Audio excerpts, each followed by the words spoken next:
ദൈവത്തിന് മഹത്വമുണ്ടാകട്ടെ. ക്രിസ്തുവിൽ ഏവർക്കും സ്നേഹവന്ദനത്തെ അറിയിക്കുന്നു.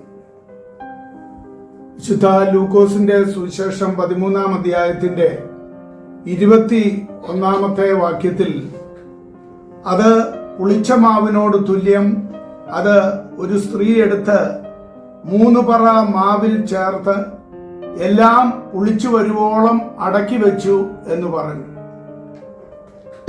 കഴിഞ്ഞ ദിവസങ്ങളിൽ നമുക്ക് ദൈവരാജ്യത്തെക്കുറിച്ച് ചില കാര്യങ്ങൾ ചിന്തിപ്പാനായിട്ട് ഇടയായിട്ടുണ്ട്. കൊയ്ത്തിനോടുള്ള ബന്ധത്തിലും കടുകുമണിയോടുള്ള ബന്ധത്തിലും ചില കാര്യങ്ങൾ അവിടെ നാം ചിന്തിച്ചു. വീണ്ടും ഇവിടെ പുളിച്ച മാവിനോട് സാദൃശ്യമാക്കി സ്വർഗരാജ്യത്തെ പറഞ്ഞിരിക്കുന്ന മറ്റൊരു ഉപമയാണ് ഇവിടെ കാണുവാനായിട്ട് കഴിയുന്നത്. ഇവിടെ പറഞ്ഞിരിക്കുന്ന ഈ പുളിച്ച മാവ് പഴയ നിയമത്തിൽ അശുദ്ധി, ദുഷ്ടത തുടങ്ങിയ അതിൻ്റെയൊക്കെയും പര്യായമായിട്ടാണ് കാണുവാൻ കഴിയുന്നത്. അപ്പോൾ തന്നെ പുതിയ നിയമത്തിൽ പരീശന്മാരുടെയും സദൂക്യരുടെയും ഹേരോദ്യരുടെയും ദുരുപദേശങ്ങളെയും തെറ്റായ പഠിപ്പിക്കലുകളെയും പുളിച്ച മാവ് സാദൃശീകരിക്കുന്നതായിട്ടും നമുക്ക് കാണുവാനായിട്ട് കഴിയും. പൗലോസ് ഇതിനെ തിന്മയും ദുഷ്ടതയുമായി ചിത്രീകരിക്കുന്നതാണ് 1 കൊരിന്ത്യ ലേഖനം 5-ാം അധ്യായത്തിന്റെ 6 മുതൽ 8 വരെയുള്ള വാക്യങ്ങളിൽ നമുക്ക് കാണുവാനായിട്ട് കഴിയുന്നത്. പിന്നെയും നമ്മൾ ചിന്തിക്കുമ്പോൾ ചില കാര്യങ്ങൾ ഈ പുളിച്ച മാവിനോടുള്ള ബന്ധത്തിൽ കാണുവാനായിട്ട് സാധിക്കും. ഒന്നാമത്തെ കാര്യം, തിരുവെഴുത്തിൽ ആധികാരികതയ്ക്ക് ഉപരിയായിട്ട് ആധുനികത്വം, അതേപോലെ സ്വതന്ത്ര ഇച്ഛാതത്വം, അതേപോലെ വിമോചന, ദൈവശാസ്ത്രം ആദിയായവയെ ഇത് കാണിക്കുന്നതായിട്ട് നമുക്ക് കാണുവാനായിട്ട് സാധിക്കും. രണ്ടാമത്തെ കാര്യം, നേതാക്കന്മാർ സഭയ്ക്കുള്ളിൽ അനുവദിക്കുന്ന അധർമ്മം, അതേപോലെ ലോകമയത്വം.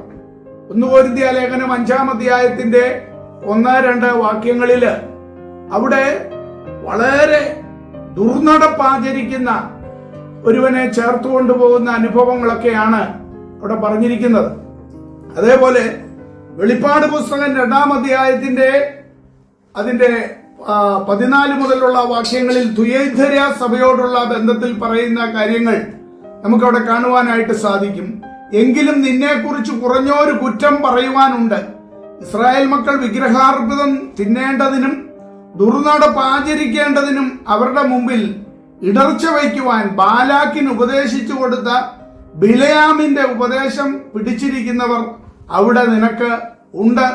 ഔവണ്ണം നിക്കല്യോവരുടെയും ഉപദേശം കൈക്കൊള്ളുന്നവർ നിനക്കുണ്ട്.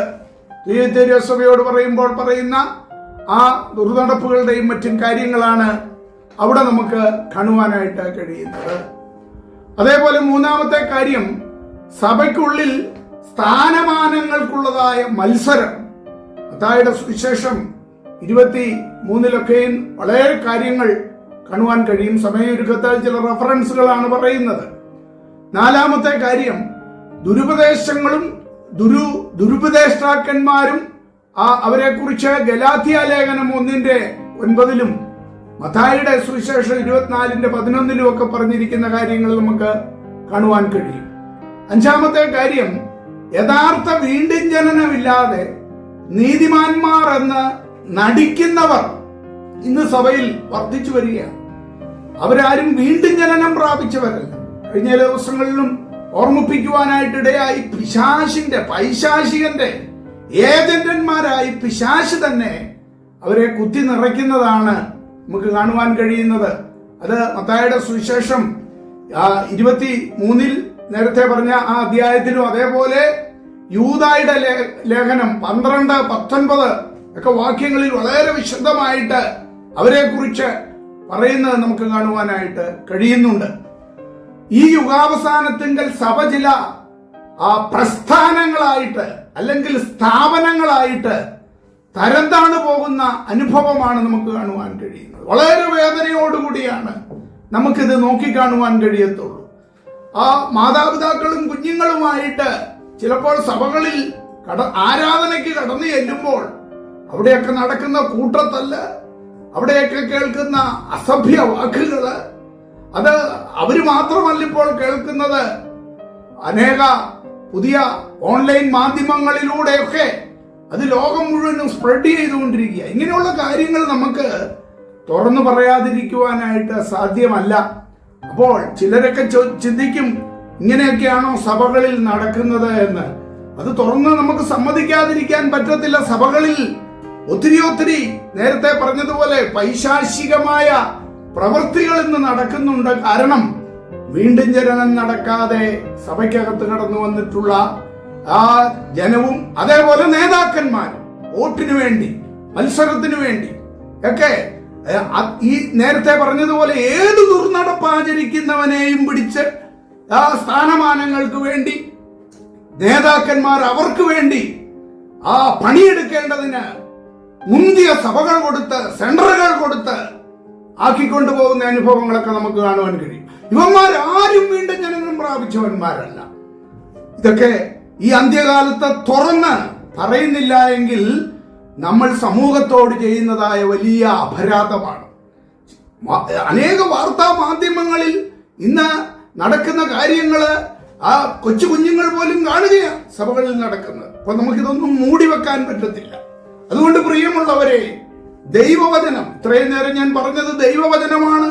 ഈ ദൈവവചനത്തിൽ ഈ പുളിച്ച മാവിനെ കുറിച്ച് അന്നേ പറയുന്നെങ്കിൽ ഇന്നിത് പുളിച്ചു നാറുകയാണ് പലയിടങ്ങളിലും. അതുകൊണ്ട് യഥാർത്ഥமான സാന്ദ്രം വന്ന ദൈവകുഞ്ഞുങ്ങൾ മുട്ടിപ്പായി ദൈവത്തോട് പ്രാർത്ഥിക്കുക, കണ്ണുനീരൊഴിച്ച് പ്രാർത്ഥിക്കുക. ദൈവദാസന്മാർ കണ്ണുനീരോടെ ഉപവാസത്തോടെ പ്രാർത്ഥിക്കുക. ഇത് അന്ത്യ നാഴിക, അന്ത്യ നിമിഷമാണ്. അതുകൊണ്ട് പൈശാചികൻ അവന്റെ താണ്ഡവ നൃത്തമാടിക്കൊണ്ടിരിക്കുന്ന കാലമെന്ന് മനസ്സിലാക്കിക്കൊണ്ട് ദൈവമക്കൾ ഉണർന്ന് കണ്ണുനീരോടെ പ്രാർത്ഥിക്കുക.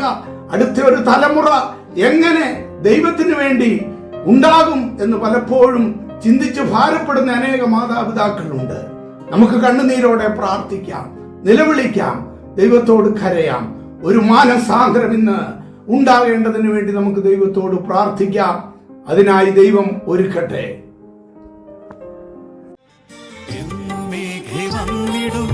എന്റെ പ്രാണനായക, നിന്നെ കാണാനാശയേറുന്നേ. സ്വർഗവാസമോർക്കുമ്പോൾ, പ്രിയൻ ചാരയെത്തുമ്പോൾ, ആനന്ദം പരമാനന്ദം പ്രഭു. എന്നുമേഘെ വന്നിടും എന്റെ പ്രാണനായക, നിന്നെ കാണാനാശയേറുന്നേ. സ്വർഗവാസമോർക്കുമ്പോൾ, പ്രിയൻ ചാരയെത്തുമ്പോൾ, ആനന്ദം പരമാനന്ദം പ്രഭു.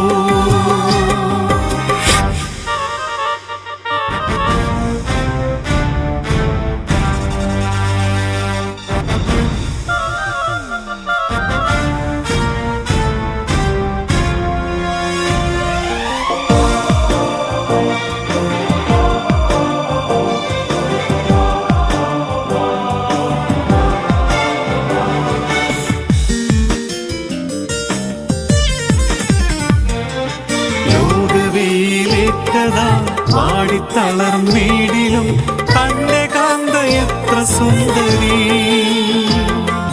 കേദാര കൂടാരങ്ങളെ, സോളമൻ തീരശിലകളെ, വെല്ലുന്നതാം ശോഭയുള്ളവൾ. ലോകവേലേറ്റതാം വാടിത്തളർന്നീടിലും തന്റെ കാന്ത എത്ര സുന്ദരി. കേദാര കൂടാരങ്ങളെ, സോളമൻ തീരശിലകളെ, വെല്ലുന്നതാം ശോഭയുള്ളവൾ.